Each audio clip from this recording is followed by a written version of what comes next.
जय श्री राम। नमो नारायण। हर हर महादेव। एक कथा के अनुसार यानी कि महाभारत के अनुसार कुरुक्षेत्र के युद्ध क्षेत्र को विशाल सेनाओं के आवागमन के लिए तैयार किया जा रहा था। पेड़ों को उखाड़ने और भूमि को समतल करने हेतु हाथियों का उपयोग किया जा रहा था। ऐसे ही एक पेड़ पर एक गोरैया यानी कि चिड़िया अपने 4 बच्चों के साथ रहती थी। जब वह पेड़ उखाड़ा गया तो उसका घोंसला नीचे गिर गया। चमत्कारवश उसके बच्चे सुरक्षित तो रहे, परंतु वे इतने छोटे थे कि उड़ने में असमर्थ थे। भयभीत और असहाय गोरैया इधर उधर सहायता के लिए देखने लगी। उसी समय उसने देखा कि भगवान श्री कृष्ण अर्जुन के साथ वहां आ रहे हैं।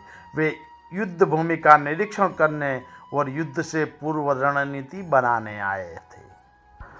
अपने में साहस जुटाकर गोरैया यानी कि चिड़िया अपने छोटे पंख फड़फड़ाती हुई किसी भी प्रकार श्री कृष्ण के रथ तक पहुंची और विनती करने लगी, हे भगवान कृष्ण, कृपया मेरे बच्चों की रक्षा कीजिए। युद्ध आरंभ होने पर वे कुचल दिए जाएंगे। सर्वव्यापी भगवान ने उत्तर दिया, मैं तुम्हारी पीड़ा समझ सकता हूँ, परंतु प्रकृति के नियमों में मैं हस्तक्षेप नहीं कर सकता।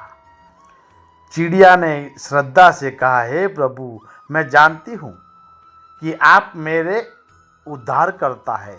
मैं अपने बच्चों का भाग्य आपके चरणों में समर्पित करती हूँ। यह आप पर निर्भर है कि आप उन्हें बचाए या न बचाए।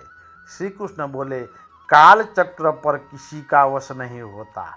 तब गोरैया ने पूर्ण विश्वास के साथ कहा, प्रभु, आप कैसे और क्या करते हैं यह मैं नहीं जानती, परंतु आप ही काल के नियंता है। मैं स्वयं को और अपने परिवार को पूर्णतः आपको समर्पित करती हूँ। भगवान ने कहा, अपने घोंसले में 3 सप्ताह का भोजन एकत्र कर लो। इस संवाद से अनजान अर्जुन ने गोरैया को हटाने का प्रयास किया। गोरैया कुछ क्षण अपने पंख फैलाकर खड़ी रही और अपने घोंसले में लौट गई। 2 दिन बाद शंखनाद के साथ युद्ध आरंभ हुआ। कृष्ण ने अर्जुन से कहा, मुझे अपना धनुष बाण दो। अर्जुन चकित रह गया, क्योंकि कृष्ण ने शस्त्र न उठाने की प्रतिज्ञा ली थी। फिर भी उसने श्रद्धापूर्वक धनुष सौंप दिया। कृष्ण ने एक हाथी की ओर बाण चलाया, परंतु बाण हाथी को घायल करने के स्थान पर उसकी गर्दन में बंधी घंटी से टकराकर चिंगारी के साथ गिर पड़ा। अर्जुन मुस्कुरा उठा, क्या मैं प्रयास करूं प्रभु? कृष्ण ने धनुष लौटाते हुआ कहा कि अब कोई अन्य कार्य की आवश्यकता नहीं है। अर्जुन ने पूछा, हे केशव, आपने हाथी को बाण क्यों मारा? वह तो जीवित है, केवल उसकी घंटी टूटी हुई है। कृष्ण ने उत्तर नहीं दिया और शंखनाद करने का संकेत दिया। 18 दिनों तक भीषण युद्ध के बाद पांडवों की विजय हुई।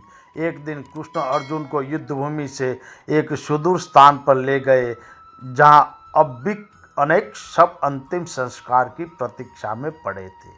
वहां कृष्ण एक स्थान पर रुके और बोले, अर्जुन, कृपया इस घंटी को उठाकर एक और रख दो। अर्जुन ने वही घंटी उठाई जो उस हाथी के गले में थी। जैसे ही घंटी उठी, एक के बाद एक 4 छोटे पक्षी और उनकी माँ गोरैया बाहर निकल आए। वे आनंदपूर्वक कृष्ण के चारों ओर मंडराने लगे। 18 दिनों तक वहीं टूटी हुई घंटी इस परिवार का सुरक्षित आश्रय बनी रही। अर्जुन ने हाथ जोड़कर कहा, क्षमा कीजिए प्रभु, आपको मानव रूप में देखकर मैं भी भूल गया था कि आप वास्तव में कौन है।